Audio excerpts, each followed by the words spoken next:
Ok, ya estamos conectados. Básicamente va a ser exactamente la misma dinámica. Voy a tratar de intercalar algunas preguntas que se me han hecho fuera de Instagram con algunas de las que en vivo se estén haciendo. Para aquellos que quieran hacer preguntas, recuerden que no leo yo el chat, sino solamente las preguntas que entren en las tarjetas en donde está el signo de interrogación. Para Apple, los dispositivos de Apple está abajo, están unas tarjetitas con el signo de interrogación, y creo que para Android está arriba. Solamente ahí hagan una vez la pregunta, entre más concreta sea les va a caber porque tiene un número determinado de palabras. Y hagan una vez porque queda guardada, así que no necesitan repetir las preguntas. Antes de empezar a responder preguntas, algunos avisos o aclaraciones. En estas últimas semanas me ha llegado al menos 2 donaciones por PayPal, y las personas me escriben para confirmar si lo recibí o no lo recibí y todo esto. Nuevamente quiero recordar esta cuestión. Yo trato de no relacionarme mucho con el aspecto de quién envía la donación, precisamente para mantenerme libre y no sentirme condicionado. Repito, si alguien no está de acuerdo con eso, pues simplemente no done y listo. Pero yo intento tener mi conciencia tranquila. Ahora, entiendo que algunos que quieren donar o han donado necesiten que les confirme si entró o no la donación. La cosa es muy sencilla. Si van a semperfiat.com, ahí está el botón de donación, y si ustedes donan por ahí directamente, si la donación entró por ese botón, tengan la seguridad que llegó, ¿verdad? Que es mediante PayPal o tarjeta de crédito. La otra es por Zelle, Zelle, que es un servicio, creo que solamente es para aquí, para Estados Unidos, ¿verdad? Por ejemplo, los que tienen Bank of America se los ofrece directamente, ¿verdad? Ahí solamente ponen mi correo electrónico, contacto.semperfiat@gmail.com, y les va a aparecer mi primer nombre, que es Alberto. Yo soy Alberto Cristian. Y si lo hacen de esa manera, tengan la seguridad que llegó. Entonces, eso es lo único que les puedo decir, y la razón nuevamente por la cual no confirmo continuamente el hecho de decir si me entra una donación, decir sí me entró todo esto, es precisamente porque trato de relacionarme lo menos posible con las personas que donan para que haya una libertad, ¿verdad? En este sentido, porque me ha pasado, yo ya lo he explicado, me ha pasado quienes después quieren manipular y todo eso, y yo no me presto a eso, ¿verdad?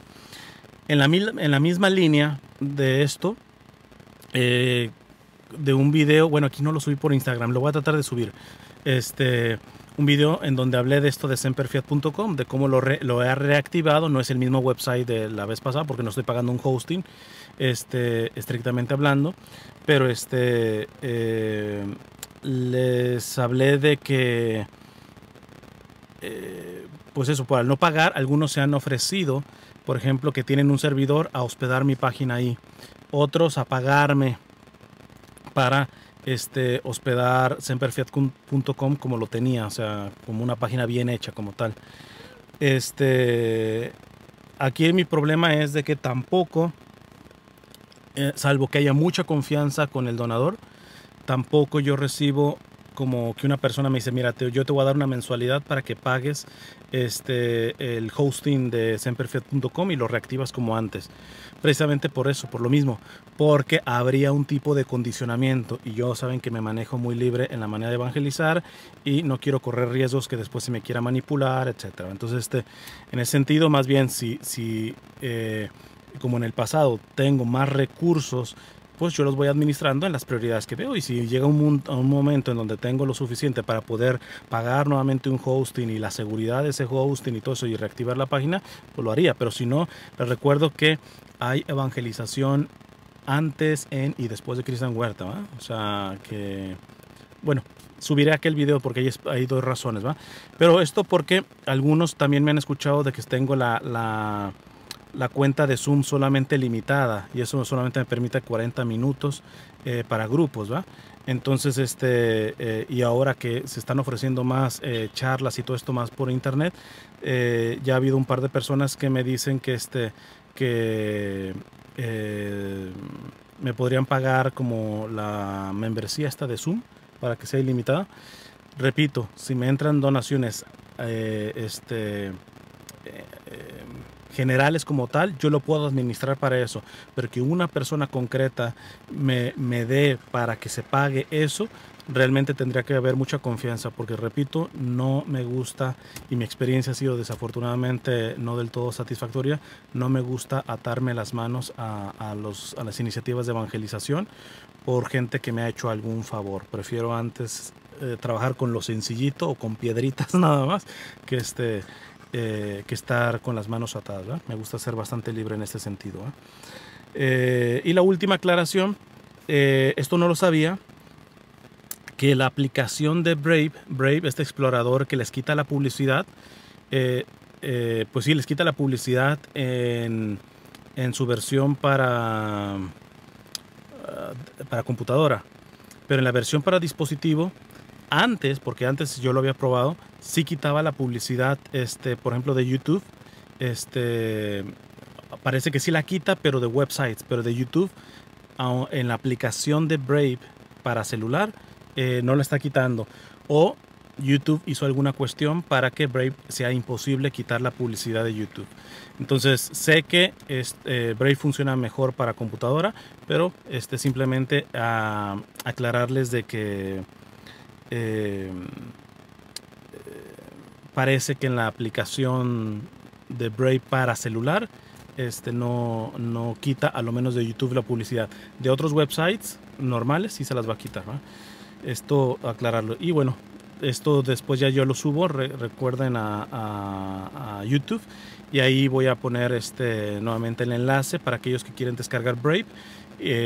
Descárguenlo, instálenlo y pónganlo como explorador principal. Ya también para los de iOS les permite eso. iOS, su explorador es Safari, ¿va?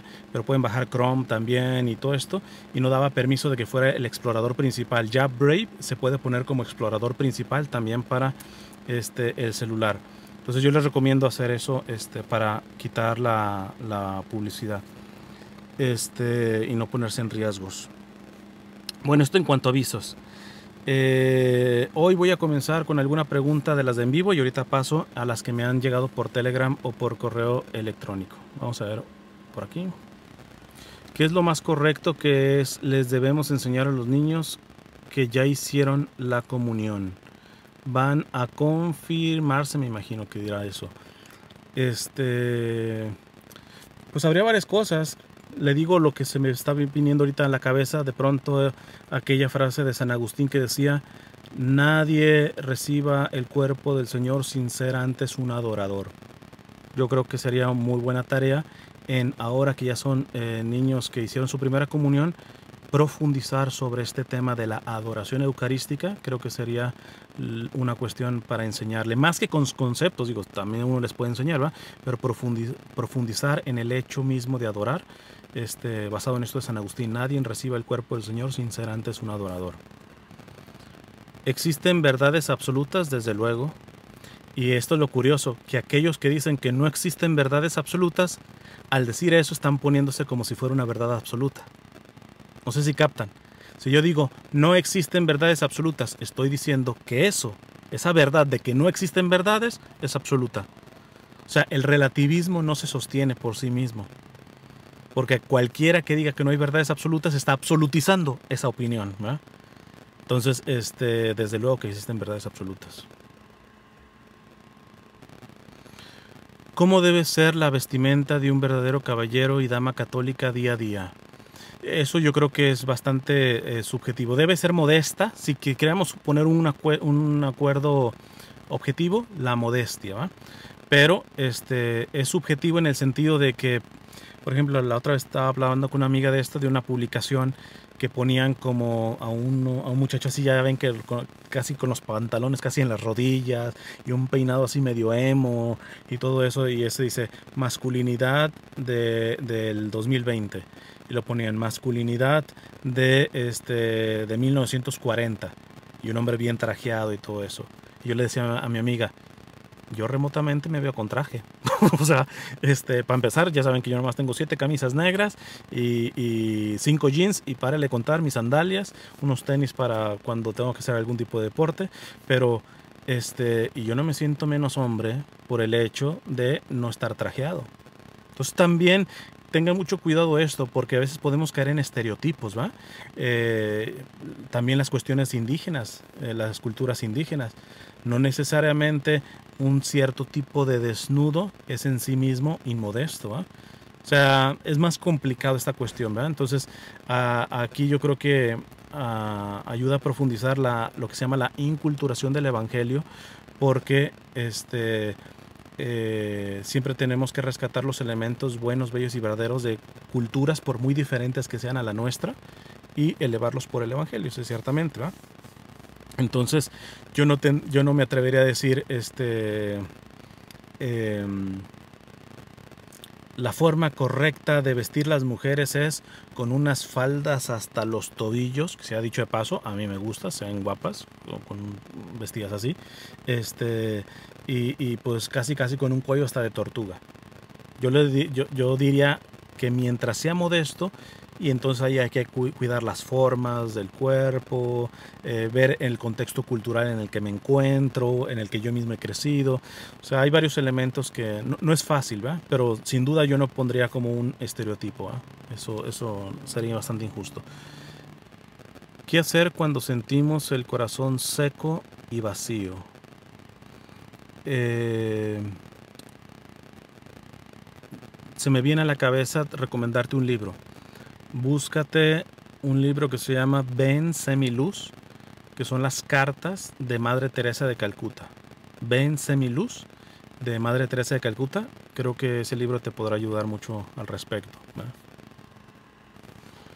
Voy a una de las que me escriben por Telegram y por correo electrónico, que nuevamente repito, prefiero 1000 veces Telegram, porque cuando son preguntas muy concisas y particulares, me es más fácil responder por voz que por correo electrónico. Ayer me puse varias horas contestando correos electrónicos que tenía de febrero, no, de marzo como abril. Imagínense todos los meses que han pasado, o sea, lo retardado que voy en los correos electrónicos. Entonces siempre me es más práctico Telegram, porque es más rápido. Todavía me tardo a veces en Telegram en responder, pero no tanto como si fueran los correos electrónicos. Pero bueno, en esta me reúnen dos preguntas que básicamente preguntaron estas dos personas más o menos lo mismo, que es el tema de la soltería versus la vida célibe. Pongo uno de los ejemplos. Hola Cristian, 2 preguntas. En uno de los live que hiciste en Instagram dijiste que la soltería no es una vocación como tal. Eso también lo había escuchado de Monseñor Munilla. Entonces, ¿podrías hablar sobre la vocación a ser célibe laico consagrado? Si es que eso existe.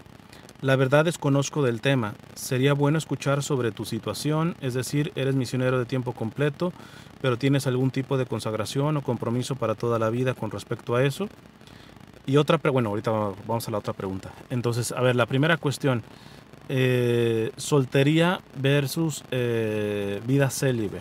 A ver, la soltería, les digo, no es vocación. La soltería es, bueno, sí es una vocación, pero transitoria, porque el ser humano está llamado a tomar una decisión para toda la vida. Es decir, casado para toda la vida, consagrado para toda la vida o célibe para toda la vida. Entonces, hay algunos que se quedan solteros, pero no porque quieren, simplemente no encontraron, o les digo, hubo alguna situación que sus papás se quedaron solos y se quedaron mejor a cuidarlos. Y ya lo había mencionado, que tenemos que tener mucha comprensión con estos hermanos, y recomendé una charla que ya di sobre estas personas que se quedan solteras sin querer quedarse solteras, porque verdaderamente todo ser humano está llamado a hacer una decisión para toda la vida, como casado, como consagrado, como célibe. Que la pueden encontrar en mi canal de YouTube. Pongan en YouTube soltería Cristian Huerta y les tiene que salir esa charla. Pero bueno, ¿cuál es la diferencia con respecto a la vida célibe? Estrictamente hablando, el término célibe significa soltero, pero en el sentido católico que se le da, habla del hecho de no estar casado, ¿no? No significa que no haya un compromiso para toda la vida. El célibe, o sea, por etimología, la palabra célibe significa soltero. Entonces, estrictamente ser soltero y ser célibe es lo mismo etimológicamente hablando. Pero teológica y de acuerdo a la antropología que maneja la iglesia es diferente, porque un sacerdote ciertamente no está casado, pero sí tiene un compromiso para toda su vida, ¿no? Los casados, pues eso sí, nunca son célibes ni solteros, entonces es más fácil. Pero hay un rubro de personas que no son ni consagrados ni casados, pero se van a mantener en celibato, es decir, no casados, pero ya no son solteros en el sentido, es que, para que me entiendan, soltería o soltero a sí mismo significa suelto, y la soltería del celibato significa no casado. Parece lo mismo, pero es muy delgadita la rayita, pero muy clara, ¿verdad? El soltero está suelto precisamente porque te está discerniendo en dónde se va a consagrar para toda su vida, así como casado, como consagrado o como célibe. El célibe ya ha elegido no casarse, ya ha elegido a no ser consagrado, sino que por alguna misión concreta, por ejemplo, un científico. Hay científicos que no podrían estar atendiendo una familia y tampoco ser consagrados. Y por dar ese servicio, por poner ese talento de estar completamente dado a su profesión para el bien del mundo, del bien común, etc., le convenga más a esta persona ser célibe. Pero eso significa, siempre lo digo un poco de broma, ese científico que decide no casarse ni consagrarse, sino quedarse para toda la vida célibe, no soltero, precisamente se comporta como célibe, no como soltero, porque el soltero, pues ese científico, pues se va a hacer unas investigaciones científicas a Hawái, chance siempre está abierto a encontrarse una hawaiana. El científico que ya se ha comprometido para toda la vida en ser célibe, ha cerrado esa puerta, y así vaya a todas partes, a Hawái y todo eso, y le coqueteen, sorry, yo ya cerré inscripciones, ¿verdad? O sea, aquí está todo cerrado. Ahora bien, aquí la cuestión, muchos me han dicho, pero es que entonces el celibato es un tipo de vida consagrada. Sí y no. ¿Por qué? Porque hay célibes consagrados bajo votos públicos. En este sentido, ¿saben quién entraría? Por ejemplo, la hermana Glenda. La hermana Glenda era religiosa consagrada de la congregación de Nuestra Señora de la Consolación, si no mal recuerdo. Pero cuando salió de la congregación, ahorita está en la Orden de las Vírgenes, ¿verdad? Ella tal cual es una virgen consagrada, una célibe, porque ella puede vivir con su mamá, no sé ahorita cómo esté viviendo, ¿eh? Pero puede vivir con su mamá, puede ser una profesionista, de hecho ella es psicóloga, y ¿por qué tiene el permiso de usar velo si no está dentro de una congregación religiosa? Porque ha hecho votos públicos delante de un obispo. El obispo termina siendo su superior, ¿verdad?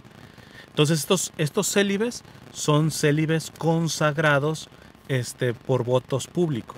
Y en este sentido, ese tipo de célibe sí es más o menos igual que un religioso consagrado, ¿verdad? Entonces, ahora, hay célibes que deciden no casarse y no consagrarse por votos públicos, sino por votos privados, que ellos mismos se ponen o lo hacen con su director espiritual y se mantienen así, y no le están dando cuentas a un obispo o a un superior ni nada por el estilo, y ellos han decidido quedarse célibes. Estrictamente hablando, podríamos decir que es consagrado, no, porque no ha hecho votos públicos, ¿verdad? Son votos privados, o algunos ni siquiera han hecho votos privados, ¿verdad? Con un director espiritual. Simplemente internamente han hecho la decisión de no casarse y no consagrarse, sino mantenerse célibes, ¿eh? Entonces, no sé si esto pueda un poquito aclarar esta situación. A ver, vamos a pasar a la siguiente. Entonces dice, me pregunta sobre mí. Saben que en cuestiones de mi vida privada trato de ser muy discreto por esta cuestión, porque a cómo le tupen a la farándula varios, y eso sí distraería más al ministerio de evangelización, ¿no? que beneficiar. Cuando comparto cuestiones personales, siempre es con un propósito de evangelización.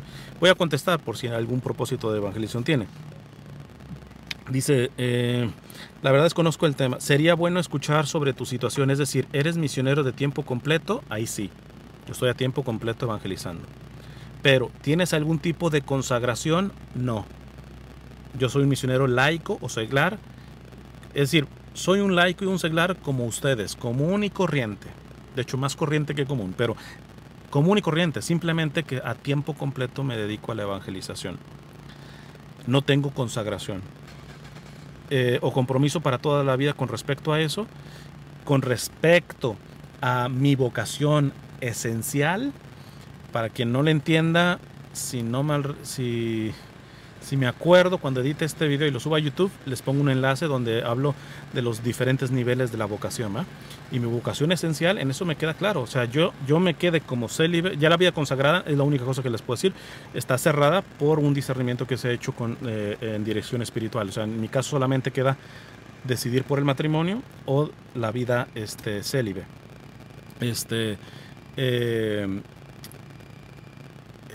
En cualquiera de las dos, mi vocación esencial está clara en el hecho de trabajar para la salvación de las almas, ¿va? Esto, evidentemente, si me casara, se tiene que reajustar, pero en eso hay una convicción. Entonces, en este sentido, sí hay un compromiso para toda mi vida, ¿va? Porque me queda claro que esa es mi misión esencial, mi vocación esencial. Pero se ajustaría, evidentemente, si es matrimonio o vida célibe. En este momento yo soy soltero y comprometido en hacer la voluntad de Dios en el momento presente, que es lo que les recomiendo, ¿eh? Sí se tiene que discernir la vocación, pero muchos entran en angustia precisamente por eso, porque están más centrados en creer que la voluntad de Dios está en cumplir ya casado o el fin último de su vida. No, la voluntad de Dios se hace en el momento presente. O sea, si yo en este momento no estoy completamente donándome, yo no estoy haciendo la voluntad de Dios. ¿De qué me sirve saber si mi vocación es el matrimonio? Si en este preciso momento yo no me estoy donando a ustedes. Si yo no estoy haciendo lo que Dios me pide en este momento presente, hacer su voluntad en el momento presente, que es hablar. Por eso, esto se lo aplican a Santo Domingo Sabio o a San Luis Gonzaga, no importa quién sea, de que una vez le preguntaron que estaba jugando fútbol, ¿verdad? Y le dijeron, ¿qué tal si hoy se acabara el mundo? ¿Qué harías en este momento si se fuera a acabar el mundo? Y les digo, no sé si fue Santo Domingo Sabio o San Luis Gonzaga, se lo aplican a los dos. Respondió, yo seguiría jugando. Cuando uno puede decir, no, pues rápido irme a confesar y todo eso. Mira, cuando se hace la voluntad de Dios en el momento presente, en automático aplicaría lo del Evangelio. Quien es fiel en lo poco será fiel en lo mucho. Yo como quieren, es más, a veces les digo a los jóvenes, tú cómo quieres tener un matrimonio, tener inclusive novia, una relación ya de noviazgo, si ni siquiera tiendes la cama, si ni siquiera hacías tu cuarto. O sea, ¿de dónde me vienes a contar tú de que vas a ser lo suficientemente comprometido si en el momento presente no eres lo mínimamente responsable para que en el momento presente de tener tu cuarto limpio, no lo tienes limpio?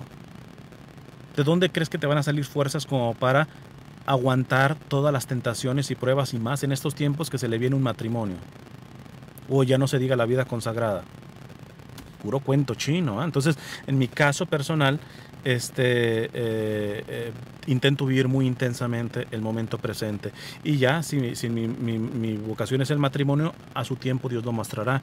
O si quiere que ya de una vez dé el paso. De esto les puedo decir, creo que ya lo conté alguna vez. Yo sí tuve por un año votos privados. O sea, básicamente, fui un célibe, célibe, no consagrado, porque no fueron con el obispo, fue con mi director espiritual. Fui un célibe por un año, que hice votos privados. De hecho, hasta llevaba un anillo, ¿eh? Entonces, pero eso fue solamente un año. De hecho, quería ver la posibilidad de que pudiera discernirse el que pasara a ser ya por votos públicos, pero ahí precisamente mi director espiritual dijo, bueno, vamos a discernir esto y va a contar mucho lo que diga el obispo, y el obispo dijo que no veía la probabilidad de hacer las funciones, por ejemplo, del obispo que tiene, por ejemplo, la hermana Glenda, y eso sirvió de confirmación de que por ahí no era. Entonces, entonces a mí solamente les digo, me tocaría la vida célibe, pero privada, no por votos públicos, es decir, no vida consagrada, o el matrimonio, ¿no? Pero mientras tanto soy fiel dentro de mi soltería, ¿no? a lo que Dios me está pidiendo. Entonces no soy misionero laico consagrado. Yo no tengo votos ni públicos ni privados. Y la segunda parte de esta pregunta es, y otra pregunta sobre el libro de los papás de Santa Teresita, ¿se puede conseguir ya? No, les dije que el verdadero, el completo, porque he tratado de hacer muy buena la investigación, va a llevar todavía más tiempo, pero voy a tratar de sacar unos fascículos más breves, más sencillos, porque también mi intención es querer apoyar en la medida de lo posible con las donaciones que entren, a, a una amiga que tiene una deuda de estudio y que quiere discernir la vocación religiosa, ¿va? Y siempre esto de las deudas. Por eso, yo sé que me la han pedido, ¿va? Les digo que, al menos aquí en Estados Unidos, a los jóvenes que están terminando la high school, antes de meterse al college, a la universidad y todo eso, y mucho más endeudarse, les recomiendo hacer un año de misión, ¿va? Porque después, si sobre todo se endeudan, aquí les atan las manitas. Y las deudas en Estados Unidos por estudio no te puedes dar de baja con bancarrota, ¿no? O sea, las pagas porque las pagas. Tengan mucha inteligencia en esto de atarse las manos con deudas, porque después ya cuando se les prende el foco o ven su vocación, muchas veces ya tienen las manos atadas, ¿no? Los sistemas económicos y sociales, por eso el Papa les tira tanto a los socialistas como a los capitalistas, porque son opresores, ¿verdad? Tengan mucho cuidado con respecto a eso. Tu opinión sobre el Instituto del Verbo Encarnado. Mi experiencia ha sido buena, sobre todo en los lugares que he estado aquí, en donde han tenido parroquias aquí en los Estados Unidos. Veo sobre todo un gran compromiso en la administración de los sacramentos, principalmente el de la confesión, y eso yo lo valoro muchísimo, ¿eh? Ha sido buena. A veces a nivel de posturas creo que se van demasiado como conservadores, pero depende mucho del sacerdote. Pero en general, mi experiencia ha sido bueno con ellos. Una mujer que aborte cae en excomunión, late sentencia, aunque no conozca este tipo de pena.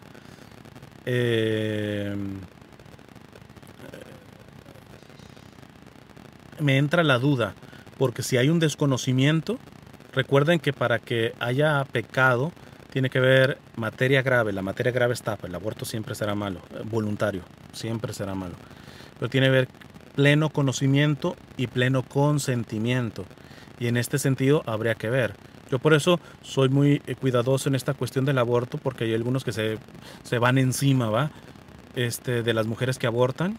Yo personalmente sí creo que muchas mujeres que abortan no son del todo culpables, porque hay que entender si están totalmente conscientes de lo que están haciendo. Además, póngale, para mí lo más grave del aborto es la industria del aborto, más que las mujeres que abortan. Claro, una mujer cínica que aborta, pues hay ni cómo defenderla, ¿eh?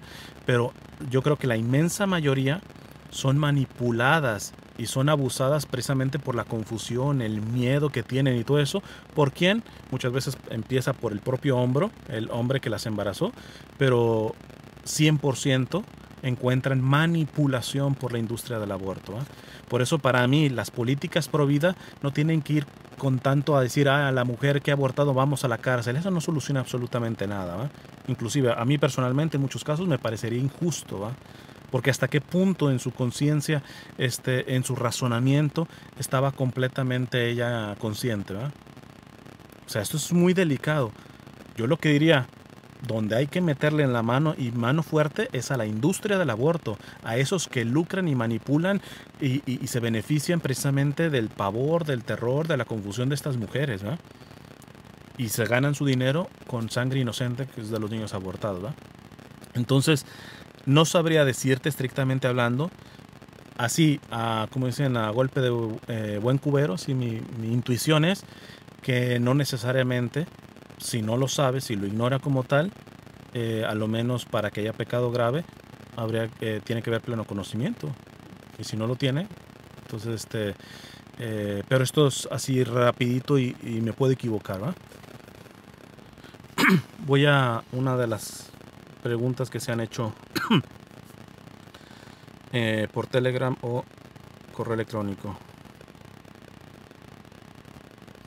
Esta va por la misma línea de que la que acabo de responder.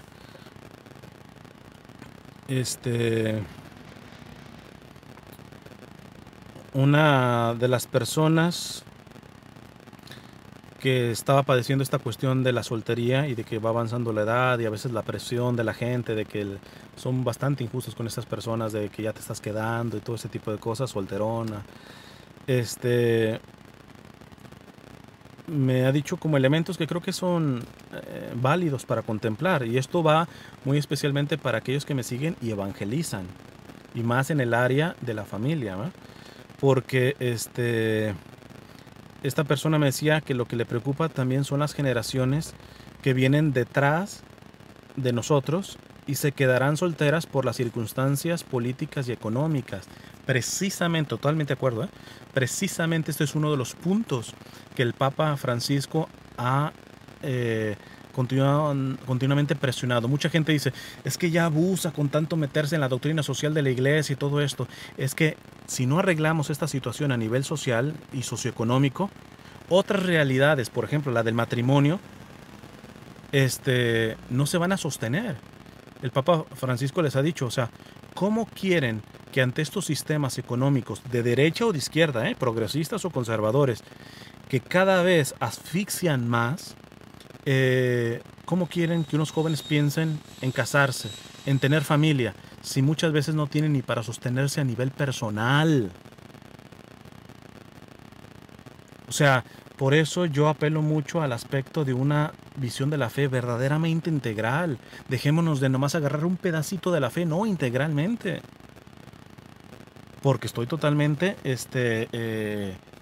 de acuerdo con esta perspectiva. O sea, quiero pensar que si vamos como vamos, política y económicamente, en regímenes, les repito, de izquierda o de derecha, muy difícilmente va estas nuevas generaciones, aunque quieran casarse, lo van a poder hacer si ni siquiera van a poderse sostener, ¿no? Entonces, evidentemente, si son de fe firme, pues así sea comiendo tortilla con sal y abajo de un árbol, pero verán mucho más valioso el hecho de estar, y más principal, el hecho de estar casado, que es lo importante, ¿va? Y confiando en la providencia y tratando de trabajar para salir adelante, ¿va? Pero también tendría que ser comprensivo con aquellos que simplemente no les va a dar para animarse a casar, ¿verdad? Porque no hay ni siquiera un mínimo de estabilidad, ¿verdad? También esta persona me decía otra cosa que tengo que decir que es cierta, no para aplicar a todos, ¿verdad? Como muchas veces se habla tanto de la castidad, pero muchas veces es la simple promoción o estrategia para la vida consagrada. Y como muchas congregaciones me decía de que cuando ya entras a discernir pero no tienes vocación, te dan el portazo, ya vas para afuera. O sea, no te ayudan. Es decir, hay varias congregaciones, no digo todas, pero creo que sí, la mayoría, que puedes discernir con ellas, pero te ayudan a discernir siempre y cuando con la perspectiva de que te vayas a quedar con ellas o con ellos, según sea la vida consagrada o la congregación. Pero una vez que tú has decidido o que ellos han visto de que no tienes vocación, a lo menos para su carisma o su estilo de vida consagrada, te dejan de apoyar en el discernimiento, te dejan de asistir espiritualmente en el aspecto de la soltería que vas a estar viviendo, en ver si no tienes vocación al matrimonio, a la vida célibe, ¿no? Ya con nosotros no entrases, vas para afuera. Tengo que decir que hay un monasterio, por ejemplo, que es básicamente mi familia acá en Estados Unidos, porque no tengo familiares aquí en Estados Unidos. Son unas mexicanas, unas carmelitas descalzas, que yo les he aprendido esa parte, les valoro mucho, que en el caso de ellas, cuando llegan vocaciones a querer discernir, les dejan claro, este camino de discernimiento vocacional no tiene como finalidad que entres con nosotras. Tiene como finalidad que verdaderamente veas lo que Dios te pide. Y han tenido casos en donde sí, Dios les ha pedido de que entren y entran. Y otras veces no, entran a una congregación, por ejemplo, de vida activa, porque las carmelitas son de clausura. O inclusive vocaciones que después se casan y que llevar una relación vocacional, de discernimiento vocacional, y siguen en contacto con ellas y siguen nutriéndose, etcétera. Entonces, esto me parece verdaderamente una visión madura. Entonces, para los institutos de vida consagrada, congregaciones religiosas, órdenes religiosas, yo les pediría que tengan mucho cuidado, ¿ah? Sobre todo aquellas que tienen menos vocaciones y que se ven tentadas más a como casi pepenar vocaciones, ¿va? Y realmente no dan un acompañamiento vocacional, dan una manipulación vocacional.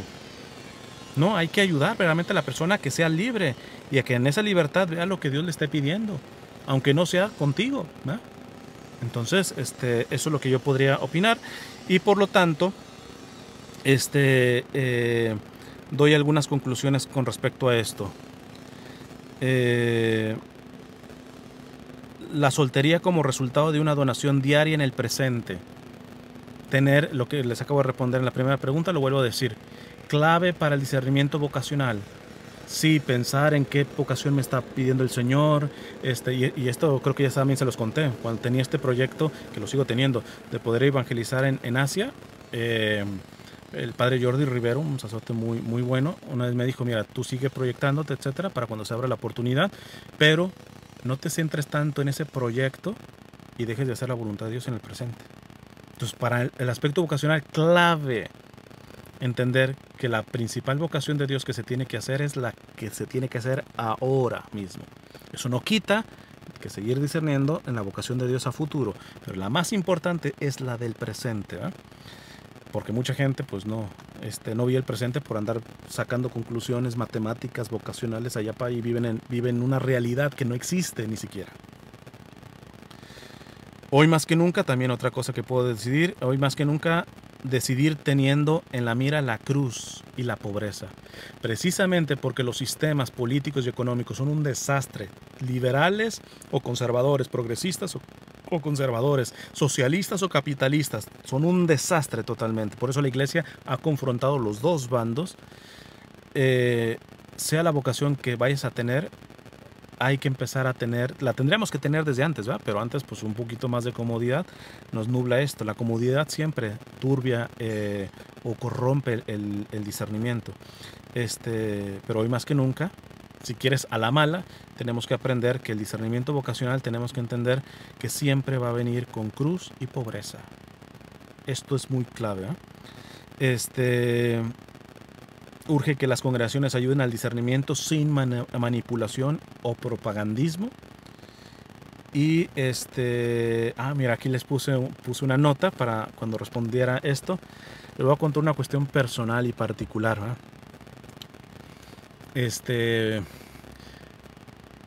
Hubo un momento en donde fue, creo, en mi transición. Saben que yo estuve en el seminario en mi adolescencia. Cuando hice mi transición del seminario en México al seminario acá en Estados Unidos, hubo un trance en donde, o un tiempecito, en donde exploré el poder entrar a los legionarios de Cristo y vi al promotor vocacional. Ya me había entrevistado con el seminario de Miami y ya había tenido un poco de contacto y estaba en esta cuestión de discernimiento. Y cuando tuve esa entrevista, no voy a decir el padre que era, esto antes de que saliera lo de Marcial Maciel y todo ese tipo de cuestiones, que sabe, bueno, para el que no sepa, el fundador de los Legionarios de Cristo tenía una vida doble, básicamente. Entonces, y muchos de sus miembros. Lo cual no significa que todos sean mal. Conozco legionarios de una calidad muy buena, pero desafortunadamente, sobre todo la parte dirigencial, era un cochinero. Entonces, me recuerdo que él me pregunta, ok, ¿y ya fuiste allá? ¿Y cuál es tu punto de vista? Entonces le empecé a decir, pues mire, honestamente vi cuestiones de manipulación, porque también les digo otra experiencia. El sacerdote que me recibe en Estados Unidos por primera vez, antes de irme a Miami, es de otra diócesis, no voy a decir qué diócesis, intentó dejarme en su diócesis. Supuestamente me estaba ayudando para brincar a Miami, ¿eh? Que era el objetivo, ¿eh? Y me llevó a su seminario y me decía, por ejemplo, yo como párroco gano fácilmente, para mí, $1,000 a la semana. Esto ya bastantes años atrás. O sea, yo nunca sé, yo me callé, ¿va? Pero yo no sé si este sacerdote se habrá dado cuenta que en vez de antojarme quedarme en su diócesis, estaba vomitando por dentro. ¿De dónde vienes a querer agarrar una vocación mostrándole la comodidad de este seminario y que mira, te puedes ganar tanto dinerito y todo ese tipo de cuestiones? Pero ¿cuántos sí caen?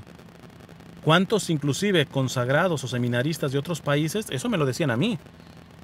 Porque han tenido esa experiencia, se quieren venir a Estados Unidos por tener una vida consagrada cómoda. Y eso no era mi perspectiva, entonces conmigo se equivocan, yo me callaba, ¿no? Pero entonces yo le decía a este sacerdote promotor de vocaciones de los legionarios, pues mire, mi experiencia veo como algo de manipulación. También son demasiado burocráticos la iglesia ya.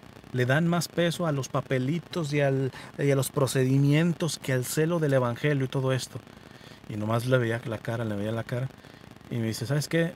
Vuelve la próxima semana. Voy a orarlo.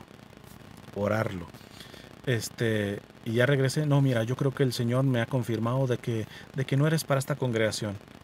Tiempo después que sale todo lo del cochinero de los legionarios de Cristo en su dirigencia, yo dije, con razón, él empezó a hacer cagar cuentas. A ver, este candidato no quiere vida cómoda. Este candidato no quiere manipulaciones y burocracias excesivas. Y esto es lo que mantiene nuestra vida doble dentro de la Legión de Cristo, ¿eh? Hablo nuevamente de los dirigenciales, ¿eh? No estoy generalizando con todos los legionarios de Cristo. Yo no sé si ahorita ya la Legión se ha limpiado del todo, ¿eh? Pero así les puedo decir que hay una gran tentación en los seminarios, en la vida consagrada, ¿eh? Por eso cuando me escribe gente o seminaristas al respecto de esto, yo les digo transparencia, radicalidad, ¿eh? Nada más les digo, eso les va a traer problemas. Y como en la entrevista que tuve con el Monseñor Isidro, él dice, no, si en ese caso te tienes que callar para aguantarte. Una vez ordenado, pues ya habla y todo esto. En mi caso yo no me puedo quedar callado. Digo, a mí nunca me corrieron ni nada por el estilo, ¿eh?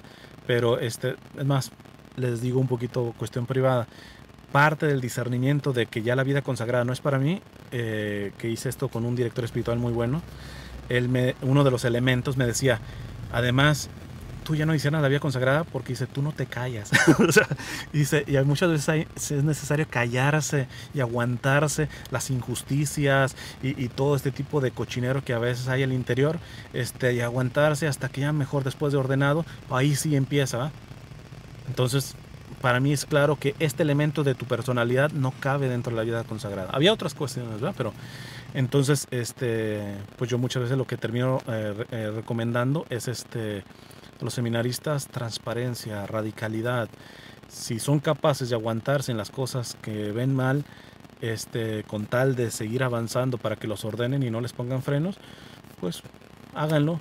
Pero si hay alguno igual de bruto y de frontal como yo, pues también, ¿qué quieren que les diga? Pues si yo lo he hecho, háganlo también, ¿no? Entonces, me he alargado bastante en esto, ¿eh? He respondido muy poco y ya van 47 minutos. Voy a tratar de responder, ya ahorita nada más, para ser justo, nada más preguntas en vivo. ¿Qué serían 3 cosas necesarias para guiar a un grupo de jóvenes en el camino de Dios? Yo diría vida de oración, vida eucarística o sacramental y doctrina social de la iglesia, opción por los pobres sobre todo. Son 3 claves que se me vienen ahorita a la mente. ¿Cuál es nuestra postura como católicos en la idea de usar el cuerpo de un difunto como abono? No sé si hay alguna opción. Bueno, si hay un documento, creo que hace como unos 2 años, 3 años, se sacó un documento del trato de los restos de un difunto. Búscalo, pon Iglesia Católica, documentos sobre los difuntos, en donde se hablaba de esto, de que no está permitido, por ejemplo, tirar las cenizas al mar y todo ese tipo de cuestiones. Búscalo, pon esos documentos sobre el trato del cuerpo de los difuntos, Iglesia Católica, Vaticano, te debe de salir. No me recuerdo el título de ese documento, pero ahí se dieron directrices muy claras de cómo tratar el cuerpo de los difuntos. ¿Qué opinas de la nominación de la juez Amy Coney Barrett? Me parece buena, muy buena. ¿Qué opinas del grupo Frena de México? Eh, Me sugiere bastantes dudas, ¿eh? Y por las dudas, en este momento no me gustaría pronunciarme, pero que me genera dudas. En algunas cosas que les he escuchado me suena bien, en otras cosas me suena bastante mal, ¿no? Entonces, de momento, les digo, si no me profundizo, no quisiera ser imprudente, pero me genera dudas, lo voy a dejar ahí. Lo cual, se ha dicho de paso, porque más de un católico calumnioso que está, la otra vez estaba calumniando uno que supuestamente yo soy pro AMLO. Por favor, busquen, tengo hasta videos en contra de Andrés Manuel López Obrador, sobre todo a una página católica que lo apoya, creo que Católicos por AMLO, una cosa de estas, que hasta lo estaban poniendo como que practicaba la doctrina social de la iglesia. ¿De dónde? Entonces tuve que grabar un video porque ahí había una evidente manipulación, ¿verdad? Entonces, esto de Frena me genera dudas por cosas que no van de acuerdo a la perspectiva católica, otras sí van de acuerdo a la iglesia católica, pero por eso me deja en duda. Pero repito, esto no se tome que mi duda es porque yo estoy así casado con AMLO. Desde luego que no, ¿eh? Al presidente AMLO, lo bueno se lo he dicho y lo malo también se lo confronto, ¿eh? Como cualquier otro presidente lo he hecho, ¿eh?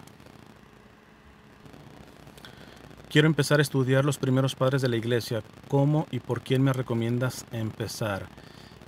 Mi favorito es San Juan Crisóstomo, ¿no?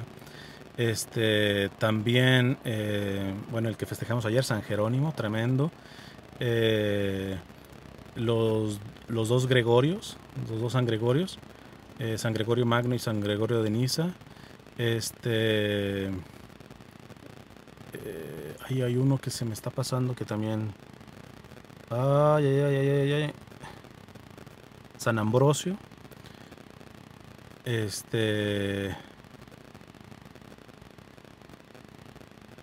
Ahorita no se me vienen algunos más. Pero bueno, mi favorito para mí es San Juan Crisóstomo, ¿no? De los padres de la iglesia. ¿Cuál es la forma correcta que crees si es prudente de corregir a un hermano o consagrado? Pon corrección fraterna Cristian Huerta en YouTube. Hay una charla en donde hablo sobre la corrección fraterna. Ya se va a terminar esto. Ay, y me da pena porque sí hay un montón de preguntitas, pero me alargué mucho con esto. Creo que es necesario. Miren, voy a hacer una excepción. Voy a ver si me queda todavía batería ahorita aquí. Me vuelvo a conectar ahorita. Y todos los que me hicieron preguntas y que no se las respondí, vuelvan a hacerla nuevamente una vez nada más y la dejan abajo y ya la respondo. Voy a tratar de conectarme ahorita en un minutito. Bueno, mientras se van acumulando las preguntas ahorita, porque sé que están apenas entrando nuevamente, respondo una más, nada más una de las que me han recibido por fuera y ya el resto sí las hago nada más los que están entrando ahorita aquí en vivo.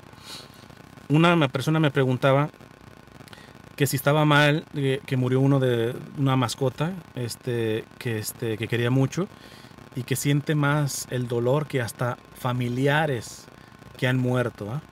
Que si está bien eso de que sienta más dolor por la muerte de una de sus mascotas, pero también me pone el contexto, ¿eh? De que su esposo es maltratador, que ha encontrado mucho consuelo en el animalito y y que el animalito inclusive murió accidentalmente, o sea, ni siquiera fue de viejito ni nada por el estilo.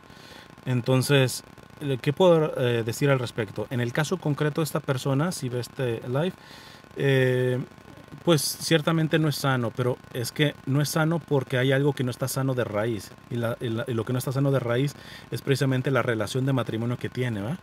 Si su esposo es maltratador y todo, es obvio que usted vaya a depositar como un reemplazo a su mascota, ¿va? Pero pudo haber sido un hijo, o pudo haber sido su carro, o pudo haber sido tantas cosas, ¿va? Entonces, en este sentido, no es sano, ¿va?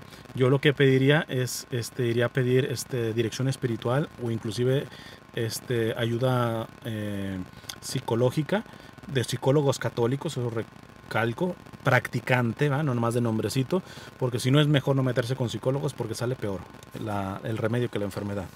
Entonces, eh, pero si no mínimo dirección espiritual para poder identificar de qué manera poder sanando esto. En la medida que se desane la necesidad que estaba teniendo debido a las heridas que ha provocado el esposo maltratador, en automático se va a ir diluyendo también ese duelo, ¿eh? Ahora, que quede como para aprendizaje también, primero pueden buscar, creo que se llama La Iglesia Católica y los Animales. Ponen, creo que La Iglesia Católica y los Animales, Cristian Huerta en YouTube, y les tiene que aparecer una charla que hablo solamente de la cuestión de los animales, ¿verdad? Pero así como un poquito de resumen, los animales son incapaces de amar, ¿verdad? Porque su alma es animal, no es alma espiritual. Por lo tanto, no tienen voluntad, ellos actúan por instinto, ¿verdad? Un animal se puede encariñar, ¿verdad? Porque lo tratas bien, porque todo esto. Y muchas veces por eso elegimos más a los animales que a las personas. Porque tú puedes tener un hijo al cual lo cuidas muchísimo, muchísimo, y cuando crece te mienta la madre y te dice que está avergonzado de tenerte como madre. Es grande el riesgo en depositar todo tu amor en un ser humano, porque puede ser no correspondido. En un animalito siempre serás correspondido, porque como es un estímulo, pues se mueven bajo el instinto y tienen su psicología, tienen psicología, pero es una psicología basada en la sensibilidad. Pues evidentemente tú controlas la reacción en el animal, ¿verdad? Inclusive hasta a nivel negativo. Todo un animal, dale patadas, maltrátalo y todo eso, o va a correr despavorido o se va a poner violento contigo. En cambio, a un ser humano, por ejemplo, a mí, golpéame, escúpeme, calúmniame, hazme mucho daño, y yo por tener voluntad puedo decidir, ¿sabes qué? No solamente no golpearte de regreso, sino hasta darte amor. Eso no lo puede hacer un animal, ¿verdad? O sea, no hay animales virtuosos. También en este sentido, no hay animales malos. Ay, ese perro es bien malo porque muerde a todo el mundo. No. Lo han maltratado, ha estado educado así. Muchas veces el estrés. Aquí en California tenemos al famoso que le llaman, ¿qué? Encantador de perros. César Millán, creo que se llama. Tiene su rancho aquí al norte de Los Ángeles. Y me encanta porque él, que es experto en perros y todo esto, él mismo ha dicho, lo pueden buscar en YouTube, él mismo ha dicho que encuentra totalmente negativo que los seres humanos le den un trato humano a los animales, a los perros. Dice que eso es un abuso animal también. O sea, también es abuso maltratarlos, darles patadas, no darles de comer, etcétera, tenerlos así como enjaulados, como también es tratarlos como seres humanos. Y da la razón, dice, porque en la psicología del perro, el perro quiere ser perro, está llamado para ser perro. Y cuando lo tratamos como seres humanos, estamos violentando su psicología. Cuando lo agarramos como si fuera un bebecito, no, el perro quiere estar corriendo como perro, etcétera, o sea, encochinándose como perro. El perro tiene que ser perro, ¿va? Lo puedes educar para que se comporte de tal manera, pero no lo puedes estar tratando como un ser humano, porque el que trata a los perros como seres humanos también los está abusando. Y dice que por eso en los perros se está viendo un gran nivel de estrés, ¿no? Entonces esto también serviría para darle la justa medida a los animales. Yo personalmente tengo una razón personal, pero sobre todo la razón que más me mueve es una cuestión realista. Yo no tendría mascotas, ¿va? Me encantan los animales en su sitio, ¿va? Pero cuando vemos los niveles de pobreza en seres humanos, esto lo decían los padres de la iglesia, ¿cómo es posible que tú trates a tu burro bien, hasta le limpies las patas y subas a tu perro a tu cama y tu hermano se esté muriendo afuera de tu casa de hambre? El Papa Francisco, desde antes de ser Papa, también había dicho de cómo una de las grandes injusticias delante de los ojos de Dios es que ver que los dos tipos de gastos superfluos a nivel mundial más grandes es maquillaje y mascotas. ¿Yo quiero que maltraten a los perros? No. Pero, o sea, a mí me cuesta ver que una gente esté invirtiendo en perros cuando 3/4 de la población mundial lleva a un nivel de pobreza. ¿Qué quieren que les diga? Sí, a mí me cuesta. Entonces, démosle el trato necesario, justo, y creo que los animales son bellos. Y la razón personal, para que digan también, bueno, aquí no sé si se alcanza a ver la cicatriz que tengo. De chico, uno de los perros que tuvimos me mordió, yo quería consolarlo, etcétera, y yo había tratado bien mi perrito, pero repetimos, el perro lo habían castigado y estaba súper bravo y todo eso. Yo traté de consolar y me lanzó la mordida, era niño yo. Entonces creo que en esto psicológicamente a mí me metió algo, que mi relación con los perros es malísima. La única opción que yo creo que tiene es que parece que o sea, yo no le tengo miedo a un perro. Sé que si se me viene, pues yo lo pateo, etcétera. Y sabemos que, por ejemplo, los perros más agresivos, por ejemplo, los que pudieran ser ¿cómo se llama? No los bulldogs, los pitbulls, que tienen una mordida bien dura y todo eso. Yo en esta cuestión, porque cuando voy con homeless, con desamparados, la mayoría tiene perros, etcétera. Entonces, alguna vez que se me lance uno, he investigado mucho. De hecho, tengo aquí como un silbatito, que es muy agudo, que no aguantan los perros, o sea, para una cuestión de defensa. Porque en donde me meto muchas veces hay perros de todo. Entonces, pero sé también que su sentido principal es el olfato, y entonces cuando un perro está mordiéndose, hay que golpear en la nariz. O sea, sé qué haría para defenderme. O si se te viene a sacarte la camisa y ponerla así para que primero muerda la esta y los demás corran. Entonces,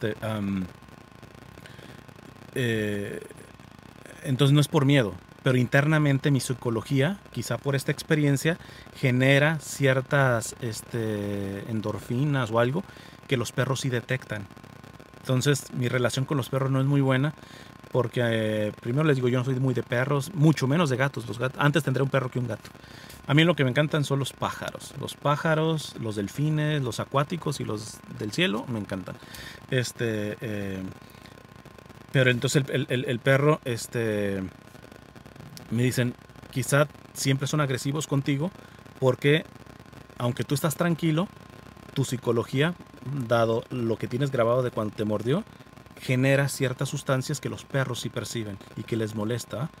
Entonces, pero yo cómo dejo de sacar eso. Quizá tenga que entrar en una sanación psicológica, no sé. Pero mientras tanto, mi relación con los perros no es muy buena. Hasta un chihuahua siempre me ladra a mí. En fin, respondida esta, ahora sí, solamente paso a responder solo preguntas en vivo. Un psicópata o psicópata nacen para ir al infierno, ya que esas personas nunca se arrepentirán de sus...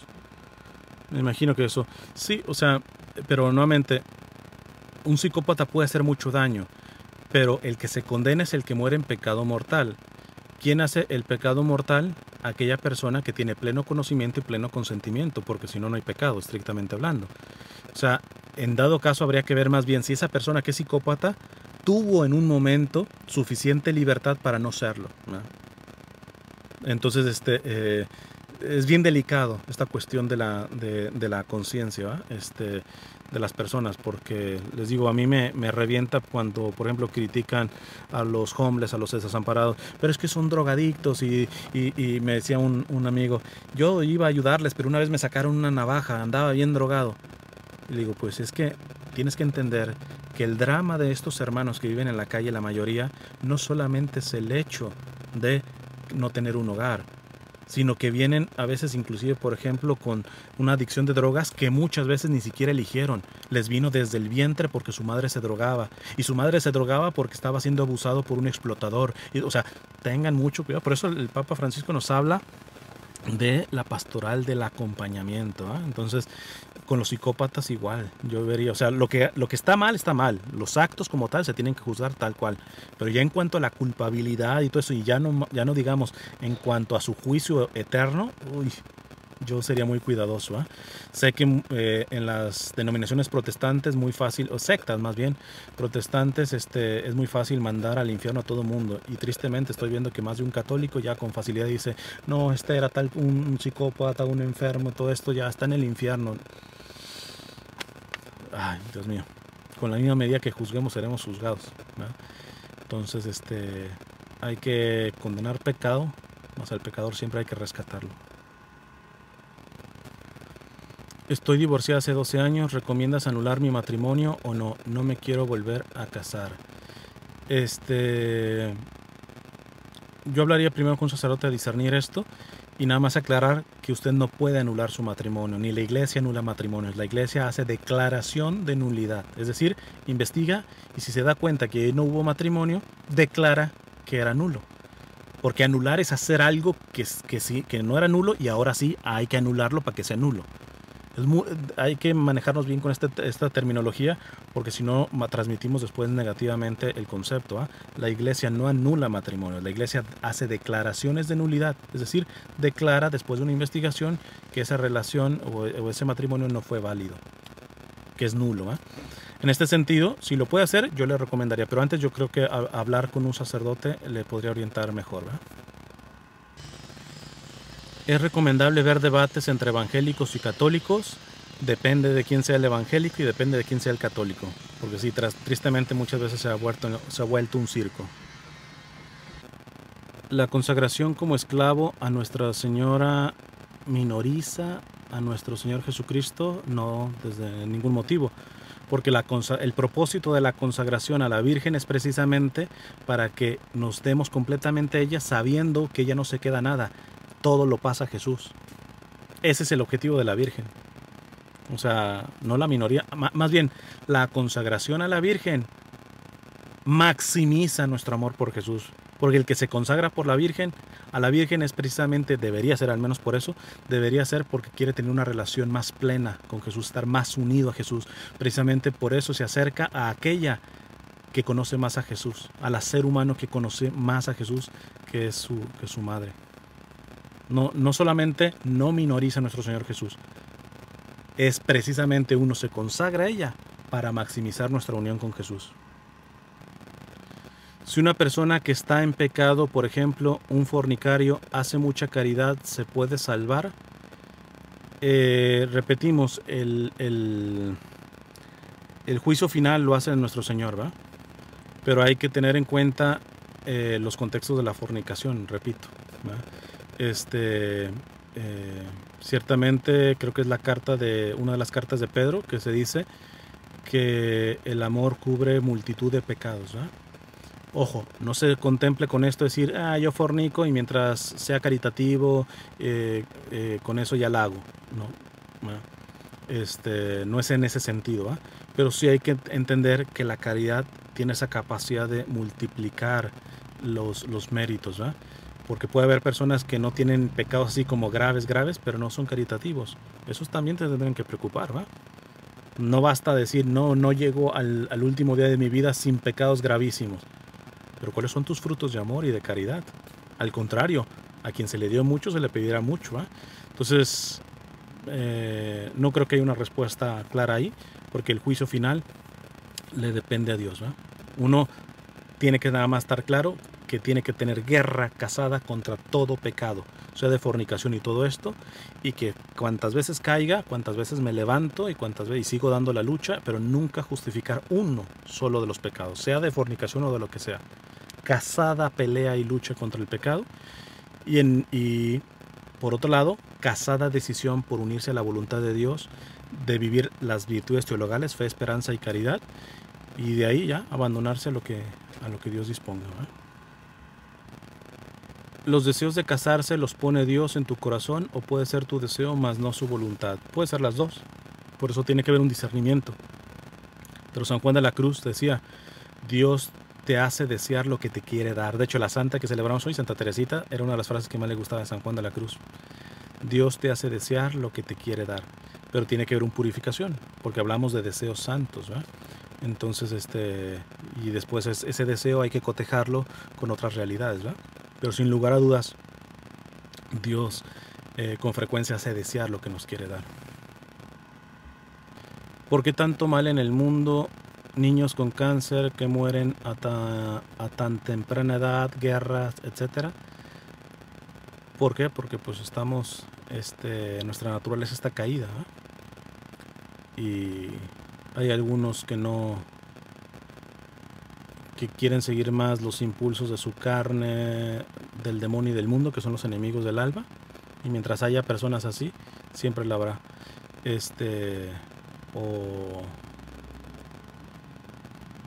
El trigo y la cizaña, dice en la parábola de nuestro Señor siempre existirá, ¿va? Pero eso no significa que nos conformemos mediocremente. Nosotros tenemos que trabajar para que un día no esté pasando eso, aun cuando no se quitara, pero seremos juzgados por si hemos trabajado. Una de las bienaventuranzas, ¿va? Felices los que trabajan por la paz, ¿va? ¿Qué podemos hacer con los padres que no se quieren hacer cargo de la catequesis en casa? Dependiendo de quién es ese padre. El amor es creativo. ¿Por qué no se quiere hacer cargo de la catequesis? Porque está cargado de trabajo, porque no puede, ni siquiera tiene tiempo. Habrá que ver si le podemos aligerar un poco el trabajo. Si es por defectos de carácter, si es, o sea, son preguntas que yo no puedo responder absolutamente porque habrá que ver quién es la persona, ¿eh? Y lo que sí puedo decir que aquel que quiera solucionarlo, si ama, el amor es creativo y encontrará formas de ir ayudando para que esa persona se comprometa. ¿Por qué crees que hay tantos católicos antiinmigrante en este país? Creo que en principal porque desconocen, ignoran o relativizan y ningunean la doctrina social de la Iglesia. Créanmelo, que católico que conoce la doctrina social de la Iglesia y es congruente en vivirla, es imposible ser antiinmigrante.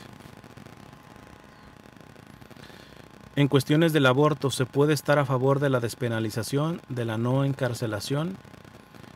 No, de la despenalización no se puede estar a favor de beneficiar al aborto de ninguna forma, ¿va?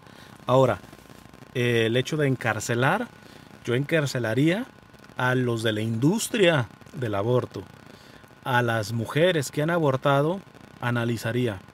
Porque les repito, como acabo de responder en el primer live, muchas son totalmente manipuladas, literalmente abusados por la industria. Ahora, a las que abortan cínicamente como tal, yo creo que sin problema podría verse algún tipo de penalización, ¿verdad? Porque lo que está haciendo es asesinando a un ser humano, ¿verdad? Y aquí y en una persona que aborta cínicamente y todo esto, ya hay un acto totalmente deliberado, ¿eh? Entonces, pero sobre todo yo diría que a los que hay que procesar y hay que arrinconar legalmente es a los de la industria. ¿Es válida una confesión por videollamada? No. La confesión siempre tiene que ser presencial. ¿La unción de los enfermos se puede pedir para no casados o no bautizados? In articulos mortis, para cualquier persona. Articulos mortis significa en gravedad de muerte, cualquier persona, ¿no? Cualquier persona, inclusive hasta puede recibir el bautismo de no estar bautizada, y por cualquier persona puede bautizar no, ni siquiera tiene que ser católico. Es más, hasta un ateo puede bautizar. Basta que tenga la intención de dar lo que es el bautismo y que sea bajo la fórmula: yo te bautizo en nombre del Padre, del Hijo y del Espíritu Santo. En riesgo de muerte, cualquier persona, y cualquiera es cualquiera, ni siquiera estamos hablando de cualquier católico, cualquier persona puede bautizar teniendo la intencionalidad de dar lo que da el bautismo y de hacerlo con agua, la materia, el agua, y la forma, que es la fórmula: yo te bautizo en nombre del Padre, del Hijo y del Espíritu Santo. Tenemos que saber que es tan importante esta fórmula que ya ven el relajo que está pasando de varios bautizos nulos por haber sido nosotros te bautizamos y cosas que empiezan a inventar. Ese bautizo fue nulo, ¿eh? Entonces tiene que ser con agua y tiene que ser la fórmula: yo te bautizo en nombre del Padre, del Hijo y del Espíritu Santo. ¿Por qué sufren las personas buenas e inocentes? El sufrimiento de los inocentes siempre es un misterio, ¿eh? Yo les recomiendo que busquen un video del Papa Francisco en Filipinas. No sé cómo lo pueden encontrar. Niña filipina llorando, preguntando al Papa Francisco. Porque es exactamente, hace esta pregunta, pero la hace una niña que ha sufrido por los huracanes, que destrozó bastante en Filipinas y todo esto. La respuesta del Papa, de hecho yo o también la pueden buscar en mis publicaciones, porque yo puse ese video, ese tramo, y con la traducción y todo esto, pero la respuesta que da el Papa es de lujo ante esto, ante esta pregunta, y más saliendo de una persona, una niña que está padeciendo esto, Entonces, pero de antemano es un misterio, un misterio que rompe. ¿Es prudente rezar a Dios pidiéndole una pareja? Sí, sí, no hay ningún problema. De hecho, puedes buscar, pon malabarista católico Cristian Huerta, que es la entrevista que le hice hace un montón de años a Paul Ponce, uno de los mejores malabaristas del mundo, porque él por 10 años le estuvo pidiendo, bueno, le decía, ¿cómo decía Paul? Que le decía, Señor, mándame hoy a mi futura esposa o en 10 años, estoy dispuesto a esperar. Dice que ya en los últimos años ya no decía 10 años, pero curiosamente desde que empezó a hacer esa oración, justo a los 10 años fue que se casó con Lía, que es su esposa. Y es un testimonio muy bonito el de cómo llevó la relación, sobre todo en cuestión de castidad, él viviendo en un ambiente de artistas y de circos y todo este tipo de cosas. Búsquenlo, se llama, pongan malabarista católico Cristian Huerta o Paul Ponce, Cristian Huerta, y les tiene que salirse en la entrevista. ¿La santidad puede ser adquirida por uno querer o es solo un regalo de Dios? Es un conjunto de las dos cosas, ¿no? Hay un principio que se dice en teología, la gracia supone la naturaleza. Lo que nos hace santos es Dios, porque de Él procede la santidad. Es el Espíritu Santo quien santifica, pero tiene que encontrar una naturaleza disponible. O sea, no hay santos simplemente por mandato de Dios. Inspiró el Espíritu Santo y esa persona se volvió santo. No. Tiene que haber una naturaleza humana disponible, dócil, a que esa gracia empiece a trabajar en la persona. Entonces, estrictamente es de los dos. Si tenemos que ser más radicales, pues sí, el que hace santo es Dios, el Espíritu Santo. Pero siempre es respetando la libertad del ser humano, ¿eh? Entonces, la gracia supone la naturaleza. No la elimina, sino la transforma, ¿no? La eleva. ¿La pornografía y la masturbación son pecados? Si lo son, ¿serían mortales o veniales? Sí, son pecados y son mortales. Son mortales. ¿Estás de acuerdo en el aborto en caso de violación? El aborto no es justificable en ningún caso. En ningún caso. Hablamos de aborto voluntario, intencional. En el caso de una violación, hay muchos argumentos para no estar de acuerdo. Primero, el criminal es el violador, no el bebé. O desde cuándo yo puedo ver justo que, por ejemplo, mi papá haga un crimen y que la policía venga y me castigue a mí. No, el que tiene que ser castigado es el violador, no el bebé, ¿verdad? Segundo, el aborto no desviola a la mujer. Ya la violación es un daño gravísimo para la mujer, pero es que el aborto, estrictamente hablando, y más como se procesa un aborto, si somos estrictos en la conceptualidad, tenemos que decir que el aborto es una segunda violación a la mujer. Además que el aborto, de por sí ya hay un trauma en la violación. El aborto tiene también el trauma que se llaman el síndrome posaborto. O sea, hieres todavía más a la persona, a la mujer. Pero ¿cómo quieres que tenga ese bebé? ¿Le va a recordar al violado lo que sea? Que lo den adopción, ¿verdad? Que lo den adopción. Pero la violación, un bebé producto de una violación, no es el culpable, no es el culpable. Una vez le escuché a un muchacho, era un afroestadounidense, que él había nacido de producto de una violación, y él dice: yo no soy el hijo de un violador, yo soy el hijo de una mujer resiliente. Ya saben que esta resiliencia es de la perseverancia en los momentos más conflictivos. Qué lindo, ¿eh? Qué linda perspectiva. O sea, él mismo definirse no por el lado oscuro de cómo comenzó su existencia, que es con la violación. Yo no soy el hijo de una violación, de un violador. Soy el hijo de una mujer resiliente, que a pesar de la violación, a pesar de que fue mamá soltera y todo esto, me sacó adelante. O sea, este, el aborto nunca es solución. Nunca, nunca, nunca, nunca, nunca. Siempre la pobreza ser malo en un país. No sé si estoy entendiendo la pregunta. Si la pobreza siempre es mala en un país, hay que definir que estamos hablando de pobreza. Si estamos hablando de pobreza como miseria, es decir, como no tener lo necesario, desde luego siempre será malo. Porque le arranca la dignidad al ser humano, ¿eh? Todo ser humano tiene derecho a tener lo mínimamente digno para vivir, ¿eh?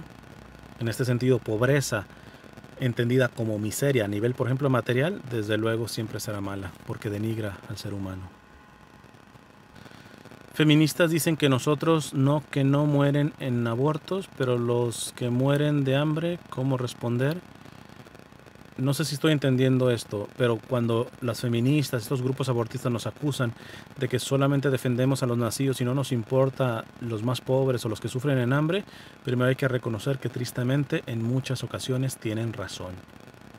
Por eso mi lucha de que el católico no puede quedarse en ser pronacimiento, ¿eh? Que ya soy buen católico porque defiendo a los no nacidos. No, compadre. Ser provida es defender y promover la dignidad de todo ser humano desde la concepción hasta la muerte natural. Mientras no lo hagamos, seremos blanco de este tipo de ataques y muchas veces con razón. ¿Eh? Y muchas veces con razón. ¿Los católicos deberíamos tener suscripción en Netflix? ¿Opinión personal? No. Porque ya van varias las que hace Netflix en contra de la dignidad de los seres humanos, de nuestro Señor, etc. O sea, ya lleva varias. Si hablas con un hindú de nacimiento sobre el catolicismo, ¿qué le dirías? Busquen la reunión del Papa con los seminaristas y consagrados en Colombia para ampliar. Él cuenta que en la jornada de Polonia, de jóvenes de Polonia, uno le preguntó algo similar, no con hindú, sino con ateo. Le dice, ¿qué le puedo decir a un amigo ateo? Y el Papa dice, en principio no le tendrías que decir nada. Tendrías que mostrarle en tu vida, tendrías que predicarle solamente con tu testimonio, al punto que un día llegue a ver la gran diferencia de tu testimonio y de lo que él vive, que te pregunte de dónde viene la cosa. Y allí, sopas, dale. ¿Verdad?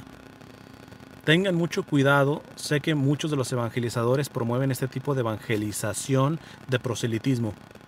Estrategias, a ver cómo me llevo esto para mi rancho, para que de protestantes ya a católico, etc. No va por ahí la cosa, no va por ahí la cosa. Les recomiendo mucho profundizar también en lo que nos aportó el futuro San Carlos de Foucault, o San Charles de Foucault, ¿eh? Hoy beato todavía. De lo que él hablaba, de que la evangelización no solamente es cosechar y sembrar, sino desbrozar, y el desbrozamiento no nos gusta, porque lo que queremos hacer es ponernos la medallita de que yo jalé y convertí a tal persona. Y no respetamos procesos, ¿verdad? Entonces, por ahí eso podría ser mi respuesta. ¿Cuál crees que sea la intención o deseo de Dios con dejarnos un gusto por las artes en general? Yo creo que la verdad, lo verdadero, bueno y bello son definiciones propias de la acción de Dios. Lo bello, bueno y verdadero. Repito siempre, estas tres cosas tienen que estar juntos. En el momento, por ejemplo, de algo que es supuestamente bello, pero no es verdadero, ya no es bello. Es estéticamente agradable, lo que tú quieras y gustes. Pero la verdadera belleza siempre va unido a lo bueno y lo verdadero. El arte tiene que ver con el aspecto de la belleza. Yo me diría si está conectado con lo bueno y verdadero. Y si está conectado, no tengas duda de que hay un propósito de Dios, ¿no? ¿Qué hacer si en matrimonio uno quiere usar anticonceptivos o el método natural para ya no tener hijos? Para empezar, uno no puede decidir ya no tener hijos en el sentido amplio. Siempre tiene que estar abierto a la vida. Lo que se puede hacer es paternidad responsable, ¿verdad? Sea por enfermedad, sea por otras razones, y eso es mediante los métodos naturales, pero no usados como anticonceptivos, sino métodos usados como paternidad responsable. Lo que yo le recomiendo es profundizar en la Humanae Vitae de Pablo VI, en el magisterio de la Iglesia a nivel de moral sexual, profundizar sobre esto, porque hay una gran problema. Le puede servir de lo que yo he sacado, por ejemplo, pone anticonceptivos Cristian Huerta, le va a salir un video, una videorespuesta que le hice al padre Luis Toro, sobre una cuestión que él dijo y que al día de hoy sigue dañando porque no ha quitado ese video, o a lo menos no ha quitado esa partecita, y ahí doy razones al respecto de esto que le pueden ayudar para poder discernir sobre estas situaciones, ¿no? ¿Qué debo aspirar que mis padres evangélicos se vuelvan católicos? Vuelvo a repetir mucho, yo te digo, profundiza sobre el legado espiritual de Charles de Foucault, del beato Carlos de Foucault. Te va a ayudar bastante en esta cuestión. Desde luego, un católico siempre tiene que desear que los no católicos un día se vuelvan católicos, pero tiene que medir muy bien las rayitas, porque Benedicto decía que la evangelización tiene que ser por atracción, no por proselitismo, ¿eh? Y la mayoría de veces uno quiere que los no católicos se hagan católicos mediante estrategias proselitistas, y hay que tener mucho cuidado con esto. ¿Es prudente pedirle una pareja así sea un homosexual y sea la de es pecado sexual y sea la de es pecado y los vive en castidad? Es que yo no pediría tanto una pareja, ¿eh? Sino podría pedir un compañero, porque muchas veces, miren, un obispo que falleció, que es muy santo, realmente muy santo, el don Enrique Suárez, un brasileño, murió por COVID hace unos meses. Es más, no voy a dar una respuesta así totalmente completa, porque tengo yo la intención de traducir eso. Él habla portugués porque es brasileño. Traducir la respuesta, le hacían también muchas preguntas y él iba respondiendo. Es uno de los mejores obispos que yo había encontrado, porque firme en doctrina, firme en la verdad, pero con un corazón de pastor que rebosaba. Y en palabras más, palabras menos, cuando le preguntan esto de la cuestión de los homosexuales, primero él decía poner las cosas claras. La práctica de la homosexualidad no es querida por Dios, no es deseada por Dios. Luego está la parte de la invitación a la castidad. Y hay que entender que a algunos les va a costar un poco más, ¿eh? Y no es que justifiquemos el que estén viviendo juntos, ¿verdad? Pero en castidad no sería lo propio, ¿verdad? O no sería lo prudencial, pero al mismo tiempo hay que pensar de que hay estudiantes que tienen roommates, varones, etcétera, y viven en castidad. ¿Qué diferencia hay entre una y otra cosa, ¿verdad? O sea, él habla de un acompañamiento de dirección espiritual a cada caso, ¿verdad? Para irlo ayudando a que vaya teniendo más fortaleza para tomar la mejor decisión respecto a esto, ¿eh? No solamente quedarse en lo que muchos desafortunadamente católicos hacen, simplemente homosexuales, depravados, listo, para el infierno, y los pecados homosexuales y me queda 10% de batería, pero nunca hacen una pastoral de acompañamiento, de caso por caso, etcétera. Entonces, por eso Monseñor Enrique Suárez recomendaba mucho que estos casos llevarlos en dirección espiritual con un buen sacerdote que esté bien firme en la verdad, en la doctrina de la iglesia como tal, pero al mismo tiempo tenga un corazón misericordioso que lleve el proceso, ¿eh? Porque hay homosexuales que quisieran vivir pues el ideal de la iglesia en esta cuestión de castidad y todo esto, pero están tan heridos por tantas partes que quisieran, pero no pueden, y nomás se encuentran con gente que les apunta y no está dispuesto a acompañarles en este proceso, ¿eh? Entonces creo que oraría antes que por una pareja, oraría por un buen director espiritual que me ayude primero a siempre estar firme en la verdad de nuestro Señor respecto a la homosexualidad y respecto a tantas cosas, porque eso también hay que decirlo. A veces hay católicos que creen que el único pecado son los sexuales. La homosexualidad, las relaciones sexuales, la pornografía, la masturbación.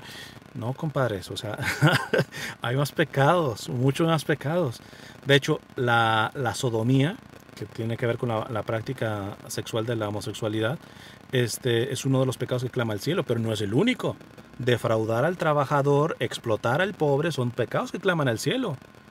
Y yo pocos católicos veo condenando a tanto empresario, a tanto político, conservador también, de izquierdas y derechas, que si literalmente hacen este tipo de pecados.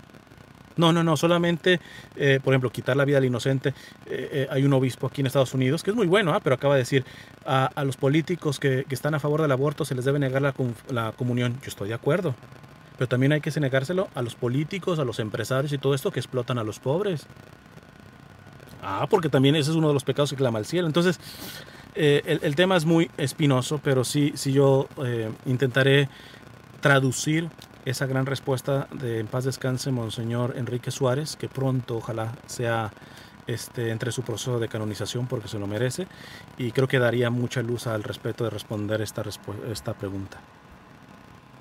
Una más porque ya quedan 3 minutos. Me he intentado contactar con correo contigo. ¿Hay alguna otra forma? Los correos, les digo, voy demasiado despacio. No se esperen grandes respuestas conmigo y a veces ni siquiera respondo porque mejor respondo en este tipo de lives y todo esto. Si les surge, la manera más práctica y más rápida es por Telegram. Si van a semperfiat.com, ahí está mi Telegram. También me tardo a veces un poquito porque me llegan bastantes mensajes, pero es más fácil porque esa me permite responder por voz. ¿Recomiendas a Jason Ever? 100%, aun cuando hay unas cuestiones que son muy culturales de los Estados Unidos y que no siempre aplican, ¿no? De hecho, él acaba de sacar un libro donde pidió que las muchachas dijeran qué esperan de una relación con un hombre y todo este tipo de cosas. Y me acuerdo que una decía: yo no saldría con un muchacho que no se baja del carro, toca la puerta de mi casa y le pide permiso a mi papá para salir, para que me dé permiso de salir. Yo le decía, pues qué romántico, pero lo que estás diciendo es que ya tu novio tiene que tener carro. Es que para la cultura americana, que tienen más o menos una sustentabilidad, es muy fácil, pero tú dices, si esas son las expectativas, en Latinoamérica nadie aplicaría eso, porque ya no te dio en carro ni en bicicleta, muchos van a poder llegar. Entonces tienen una visión un tanto materialista, buena, pero materialista del matrimonio. Entonces, salvo ese tipo de cuestiones que a veces se meten en los libros de Jason Ever, me parece perfecto.